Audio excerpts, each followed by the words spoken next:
Laatiin agartu. Ati kijiba kana maal dhiibne dha? Aboo harkaan gattaa'e. Haa kijiba kana hin dhiibne. Aboo gaammee Amma isii baase isirraa hin baasa. ati kai bai mana kiyyaanirra. Isin seeraa kai seeraan narraa Bifadhaati ilmoo tiyya fudheeti isii yoo feete. amma narraa baata moo narraa hin baatu? Ilmoo tiyya qofa kan hin dalqaa ila baasa. Kai narraa bee. Qabdu kaybee. Kai narraa been jigaa. Kayya amma sirraa hin baami. Amma osoo naa beekan waliin keenya ol kai sitti hin badini. Nagubba amma.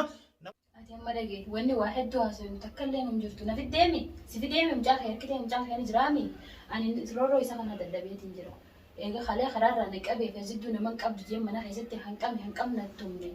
Ani hin deemu isa jala. Amma bara. Ayyee. Hin deemu hin jala. Haasawni hin jirru. Anni beekta jeewwan isa bira dhufee hin deemu. Kanaaf Inni yoo dhufteemi? isi jala deemtee mana isaa irraa mucaa kee fardaatiin bakka biraatti tanii beeku ni jirti sirraa deemu. Amma afaan nurraa ol qabeeti. Hin qabu afaan baafaa. Amma- amma laala. Hoolaan kan na tumtee wasiif. Dhagaye. Qottoo Habibi atiisi. namni ati tumtu hin jiru. Isi wajjin dubbatini na dhagaye. Isiin tun dhufte duraanitti mana kiyya jirti. Na bira dhufte akkuma gabbaatetti kutte jechuudha. Dhallaanuu isii karaarraan fuudhee kutee quban qabuun. Saniifuu ammaan tana rakkoo jettu isin jidduu laalleetiiti. Jaartii ta'e galfatta kana malee lolaa fi kanaan himta kan namni galfatu. Rakkoo jettu isin jidduu laallee sii galche jaartii ta'e. Ati amma wanni na dhibe bara atiin kun na beeytaami. Isiis akka jaartii tiyya taate ni beeyti. Ayyee. Yoo meeqa mana keessan kana jirtu jaarsaa hojii walitti aartee dhuftee ni beeyti. Haara qabdi. Maal taata maaltu walitti isin aarseen jettee isii gaafattee Ayyee. maal ittiin himin. Yookaan kottu jaartiin ta'e yoo kana na bira dhufteetii bargaa kottu galfadhu. Ana ammaa kana laala Yookaan akkaan isii tana fiddee dhuftee maal rakkoo jirtu san kana dura waliin nu araarsin. Amma wanni walitti nu araarsu hin jiru. amma anu kana eegaan inni anamma halkanis dalagaan deema. Guyyaas ni dalagan dhage. Galgala giseen halka sa'a sagalittiin gala giseen achii dhufe qolfaa gamasii kana seeneetu mana rafee ho'ee kuta malee isin as mana gamanaa kana jaartii bira jirti dhuban qabu jechuudhaan. Akkuma waan guyyaa tokko asimaa gabbaatu agareetumaan akkana jennaan nagumaan dhufte naan jennaan laatu qaara qabdii naan jette kalaas boruun akkana jee fuudhee galcha jeetumaan anumaa taa'u jiru atoo dhufte jechuudha. Ati dhufnaan kalaas inni nuu dhufe jeetumaan hafe jechuudha. Saniifuu alaa kulli haal ammaan tana manni kiyyaas mana keeti dhufte deemte na bira dhugaa sitti himuu dhabuun dogoggora kiyya sanniin furadhu. Sanirraa ammaan tana micaa kiyyaa fi ilmoo tiyyaa icaa fi ilmoon adda baasuus hin taatu waliin takka. Biqitti adda baasuunis hin jiru waan hin jiru. Isiin bara. Amma isii wanni isin jirtu jalaas hin deemin isiin ammoo najjeesaa nan Ati dhiisuu ammoo mee nama qabdu jee narra horrisu jira wanni isin jettu kun ni jirti waan jirtu. Amma nama qabdu jeenna roobisu jira. Bari isiin tun dhiyoonyuma kana akkanatti arrak jechuu eegalte namaan qabaa. isatti Yoonii fi nama maarree singoonii. qottoo tana silaa naman beekne taate nama sanii himtumaa jee fidate inni kun baalageedha. Baalagee. Kutiyyaas baasuu sodaatu. Akkuma qottoo fudhatee namaa nan bira dhageessaniif qottoodhaan qabatee itti dhufetti. Anti yoo mishi mana galee- nama sanii dhufaa.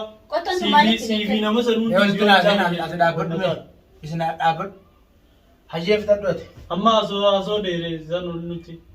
Bichaa fuudhii. Ati dhaabbadhu mee inni akkaan siin jenaa isin jidduu jiraami. Kabajaa nama kanaatiif Garuu sitti laachaa jiru. harka keetii bee barbakkaan irraa beessaniif deema. Asii Ati naaf dubbata dhaabbadhu Nama maali? fuutu gara nama biraan jira. Boo imaan na dhageema sittiin hima. Amma na bira dhufte bar. Jaartii nama bira dhufte namaa galchaa mina hojii haasee malee isii wajjin haaseen. Kanammoo bar. Isin irra qo'isi jirtu himachuu jirti malee waan fakkeenyaaf sirra keeyse ni jirti as keessa. Kanammoo bar silaa isii tana himachuuf hin dhufne bar. Haaduma namaa keessattuu Ani isii tana fuudheetumaan deemaa jiitiin dhufe laala. Micumaa fuudhee deemaa. mucaan fuudhee deemaaf isi haaduma namaa keessattuu qaali nama wal loluu ni jirti gisee namni wal lole kan namumaa taa'ee akkana namaan jee kalaasatis cinaa jee dadhabaa keessa reeffadhu namaan jee fuudheen addaan nama nagee godha malee humnaa fi rooroo fi jajjabinni amma ati kammooti ooftuu kunuu bari yoo jiraate kun dhuguma ammas isin sodaachuun si yaala nan fudhachiisa. Isiin amma silaanu sodaatte akkana hundoottoo dhufte. Anaa micaa fuudhee deebinaa inniiti dhufne. Isiin tuyne manatti waan jiraa wajjin haasawneeti. Maaltu si ofii deemee loleeni dhufne. Akka nama diinaa tokko viidiyoo irraa waraabaa na tumtee hin beektu. Amma haasoo dhiisi. Ta'ati Engalu kana guutuu simfal turuu deemsi. jaafu dirree. Engalu deem. Amma akkaan Ayyee qayyee. asitti alji jaarsi qeeti ni galtaa dhageen alji Mucaa qabda. ati na dhagee aymaan Nan danda'u. Mucaa si dalee anaaf dalee. ati uskisee sin jeesu kaa Siddalee. na dhagee sitti ni maammaati amma na hojii haasee malee isii hojii haaseen Amma ifi walitti naaseen ana dhagee sitti ni isii tana kana dura fuutanii dhuftanii.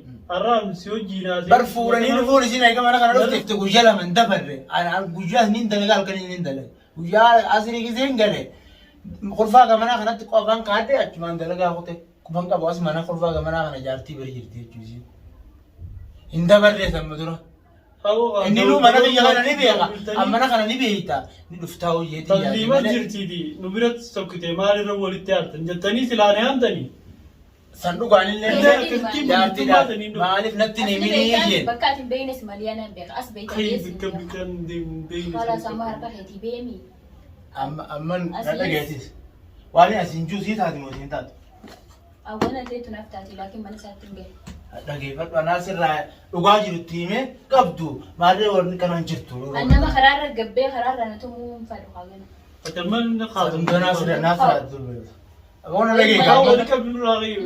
kan gattaa eegaana lotte ammaan tana wannan jiiniya amma lolaaf dhufteeti Kaa isumaan tun akkamii beeyi.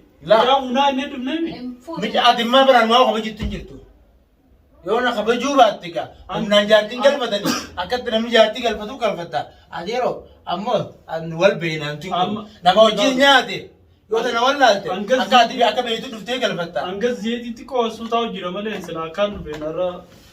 Oomalama Dhageessii warrummaa isin nama. bira dheeyite sanii hojii. amma nuti kun nama wal beeku nama wajjiis nyaate asiin kabajaatiti yoo kabajaa qabaatte gattaa'e nama Kun dhufanii kabajaan qabu sii hin kabaju.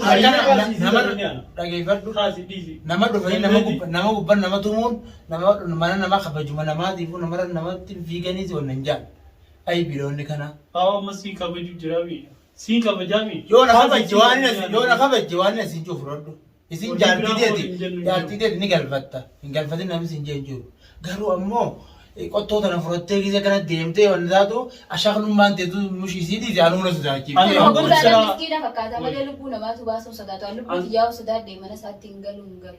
Ati kijiba kana waan dhiibne. Lubbuu xiyyaa'u sodaadde kanaan deemala waan inni deemu sibiila laaltee nagartu. Ati kijiba kana waan dhiibne dha. aboo harkaan gattaa'e Haa kijiba kana hin dhiibne. aboo gaammee yoo deemee kan akkaasiin jee Maqaan kee duraan si bade Kalaas, fayyinu ati. siif Boo, balleesse. amma na if kabajje wayin kabajje kanas Amma ati isii dhiisi.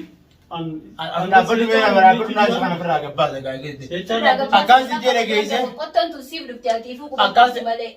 akkaasi jedhe geesse Qottoon tun siif dhufte. ati dhaabbatu Namtichi wasan agarsiisii lubbuun irraa muraachaan nafi jedha. silaa isa ta'uu baatte hanga naannoo so'aa namaan beeku. ati amma akkaasi jedhe geesse Maali? anarratti ammaa warrakkatti darbattee waan oolu jirtaami afaan oromoo yoo beekte Amma- ka'e mana kiyyaanarraa beek khalaas Mana keetii waan hin godhuun qabuun. khalaas mana kiyyaanarraa beek Isii- yoo kabajaadhaan jaartii ta'e narraa galfachuudhaan Jaartii dhufte baasi. yoo kabajaan Wajjin baadhatirraa. jaartii ta'e yoo kabajaan narraa galfachuu dhufte siifin galcha akka aadaa namaatti san ta'ubaatti narratti waati darbadhaa wanna ta'a jechuun Akkanatti jaartii xiyya. Natu Jaartittis akkattiin fuudhee deema. akka beektu san afaan beektu suni narraa fudhata kaayi narraa beek Kaayi nu ati qabu. kaayi narraa beek Isii- aseerri alaana kan isiisu sin jiru kaayi narraa beek Amma asoo kana kana dhiisii lafaa keenyaan. Kaayi mana namaati deemu. ati jalji dhaabbadhu sanii miti kaayi yoo namni fakkaa nama biraa fijattee dhimma guddoo yaammattee aadaa namaa keessa yoo akka kun jiraate dhufee namni ilaalee dubbatu san ta'uu An amma kabajaan kaayi mana kiyyaa narraa beek kabajaa sana silaa ati beekteen kabajaan hin beeka. Silaa kabajaan narraa beek seerri kannisiisu eegan jiraanne seerri jaartii namaa nama qabsiisuu jira. anjaartii reekuban qabu dhageenyaan arraan dhageenyaa si dawwaluu deemu telefoonni xiyyaraa siita keessaa qabu itti naana kaasuun ijoolleen jechuun jiru ati dhuftee ofitti dubbii san yoo dogoggora taate Silumaatu jaartumatti iyyatanaa'u asitti hambise. Silaa niin beekaan isii silaa kaata galte. akkas taanaan gaa eega ati maalumaaf deemtaa isiidhaan deemtu kayyinarraa Amma isii baase silaa baasa. ati kayyi bahi mana kiyyaanarra isin seeraa kayyi seeraan narraa Bifaddaati ilmoo xiyya fuddeetiin isii yoo feete. amma narraa baata moo narraa hin baatu Ilmoo xiyya qofa kan hin dalqaa lafaa. kayyinarraa bahi Qabdu kaayi bahi. kayyinarraa bahi hin jigaa Biyya masirraa hin baami. ammoo osoo naa beekan waliin keenya ol kayyisitti hin badini na gubba amma Nagubbaa waan darbat tumuna dhoyte mana isin dhoyne kan irraa beeku. Ayyee ilmooti jedhaa mana keetti siraa. Ilmoo de seeraan irraa fudhatta kan deema kana fudhatu. Seeraayyoon dhufe mana keessan garuu guutuu fattisheetiin. Qayyimee seeraa mitiiti. Namuma biyya tanaanaa bulcha juusan fiddee seera kan juusan irraa fudhatta kan. Eegas kabajaa didde. Ilmoo ammaan tana fideetii miti. Askaraa mitiiti. Ammaan tana mana isiillee waa wayii waan isii ganaa. Amma na raabee deemaa haasoo tuulaa. Takka takkattiin isin gaafa kabajaa qabu fakkaata mala kabajaa. Kabajaa fi jinniin beekoo.